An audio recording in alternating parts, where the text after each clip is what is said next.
a young baby abandoned in the first day of life in a dustbin. That night, I was on call. Around 3 a.m. He started bleeding, rectal bleeding. Too much, like fresh blood, a lot of it. I think almost 12 pregnancies. She's never had a kid. Now, I think it was on her 13th pregnancy. She was about to lose the kid because all the signs of... Hi guys, welcome to Laughing Laptop. As usual, me, your host here, Elias. It's been a minute since we did our episodes here. Madaktari sometimes tunakuanga busy. But on today's episode, we have three emotional stories from some of our colleagues here. And we're going to be discussing about events or stories that happened within the medical field and our experiences, which we will never forget. Some of which they made us feel like $1 billion or give us our highest of highs. So stay tuned, guys. So my name is Dr. Abdulhakim. Welcome to Laughing Lab Coat. Obviously, I'm your favorite character, so I'm sure you'll enjoy. You guys agree? You'll enjoy what I have to say.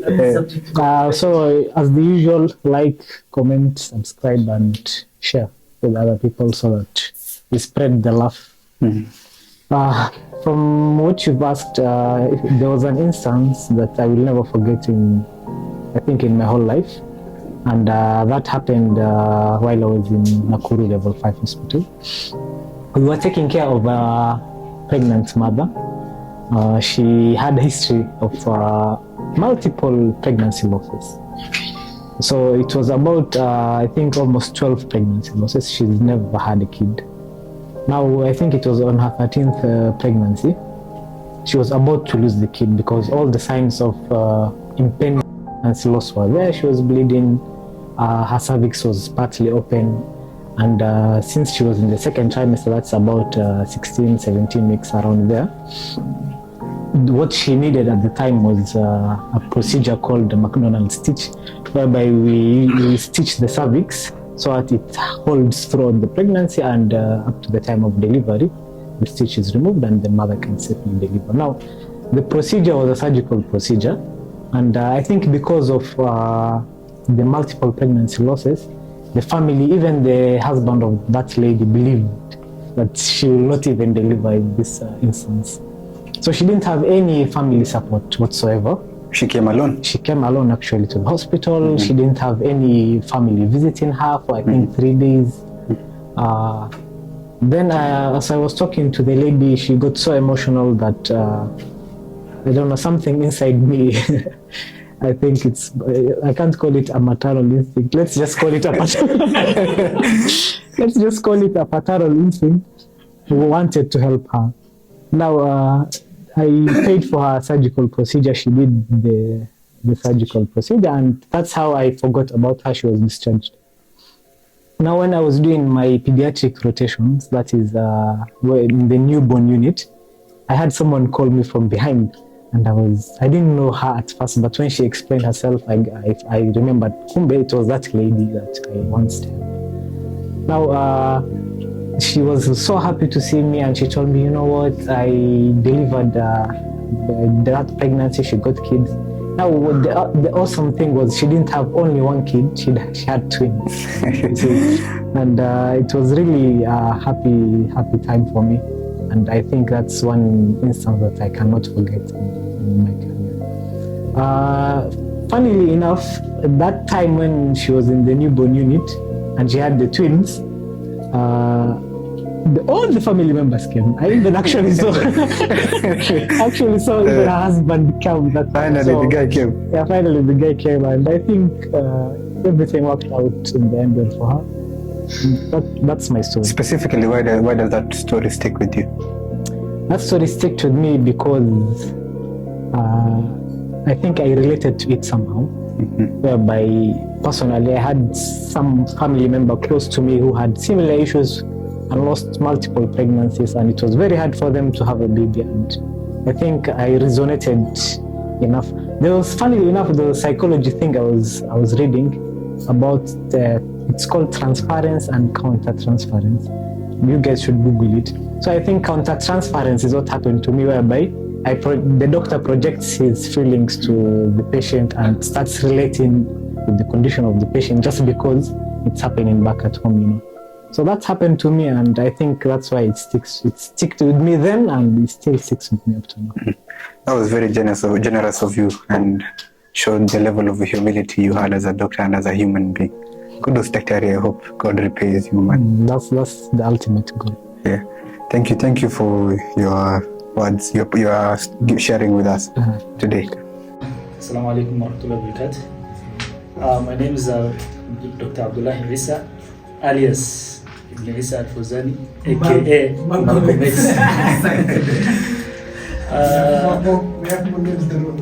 Thank you, Dr. Ilyas, for welcoming me to Laughing Lab Court. Let me also add the listening stethoscope also to add glossy to glitter. I hope you, inshallah, subscribe, like, and comment, and we are all welcoming you to the channel. A man in the medical ward, the male medical ward, had colorectal cancer. It was a late diagnosis, cancer of the colon. That is what I mean, the rectum. And at that night, I was on call. Where we supposed to stay. And when a doctor is on call, he's supposed to stay for the night and the day. They are supposed to cover. They're supposed to receive the patients. And the doctor on call is actually us. So at night, what happened is that at around 3 a.m., they started bleeding, rectal bleeding, too much, like fresh blood, a lot of it. And it so happened that the nurse was not even around. I was there, and the person who was trying to help me was the watchman, who was guarding the hospital, the medical ward. So that night, I tried to contact the second on call, and the second on call, we mean the medical officer, because for us, we're interns. We have someone who is ahead of you in the hierarchy, and there's someone who is ahead of that person in the hierarchy. So the medical officer, the second on call of the night, then we have the third on call, who is the consultant. So I happened to get into contact with the second on call. So they happened not to receive my phone, first of all, initially. So in that time where we were trying to contact them, I tried to look for blood for this patient. It is 4 a.m. and you know how you can grapple with the lab, 4 a.m. to 5 a.m. trying to look for blood and stuff like that. I got like 3 to 4 pints of blood for that patient. And in the meantime, I was 3 to 4 pints. Yes. Yeah, exactly. Getting lab.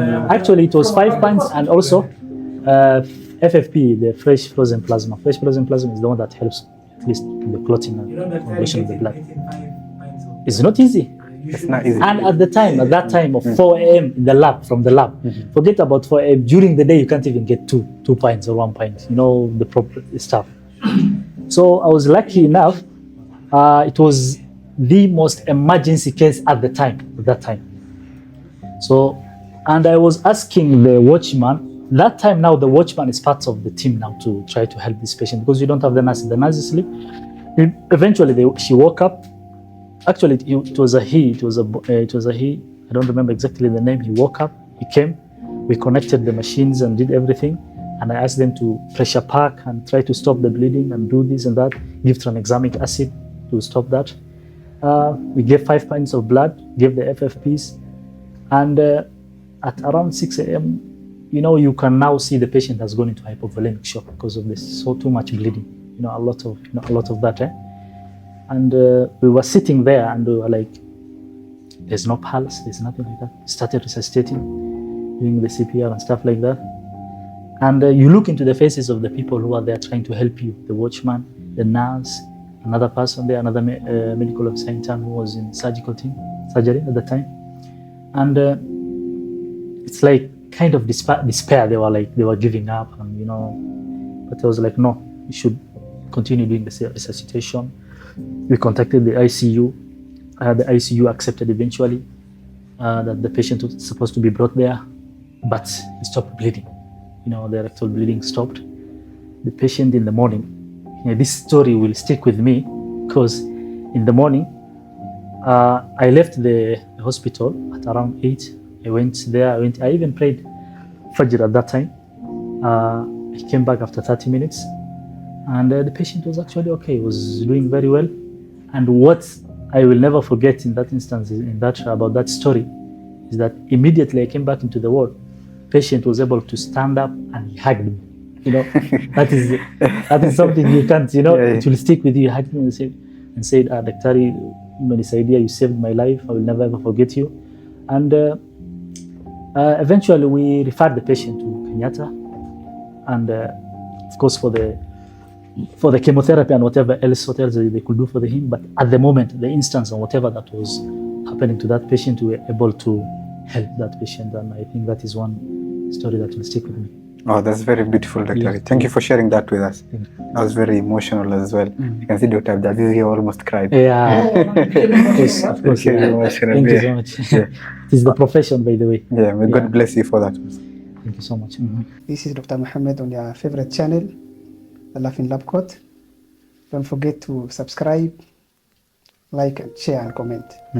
So on today's episode, we are talking about a success story in my practice.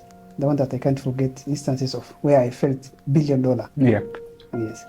So it's about a story of a young baby abandoned in the first day of life in a dustbin. Brought into the hospital by a good Samaritan, covered in dirt, not washed, the umbilical cord cut in a mysterious way, which you could not even know how it was. So when this baby was brought, she was the sickest baby you have in that newborn unit that had over 80 babies. Which facility were you working at? Nakuru Level 5 Hospital. Okay. So that when that baby was brought in, she was having neonatal jaundice, that is the yellowing of the body, and neonatal sepsis, that is severe infection. So that baby spent with us in the newborn unit for a period of 42 days. Like every day you come, write the notes, day 1 of life until day 42 of life. So as I've told you, the baby was the sickest we have in that ward. And in that ward, there was this conspiracy theory that baby girls are stronger than the baby boys when it comes to recovery. So that baby proved that point. The baby miraculously responded to treatment. The baby who was abandoned by her parents in the dustbin with a severe form of infection and neonatal jaundice miraculously responded to treatment. I was among the team, the nurses, the consultant, and the doctors that were taking care of that baby for that period, the 42 days. So that baby miraculously, as I told you, responded to treatment, and she was the strongest baby we had in that ward after a week or so. Were you surprised when the baby was brought into the emergency department? How was she? Was she responsive? Was she alert? That baby was even too weak to cry or respond to anything. Okay. She was too sick for anything at that period. What was your first thought when you were told that this baby was dumped in the dustbin? And it was a very sad situation.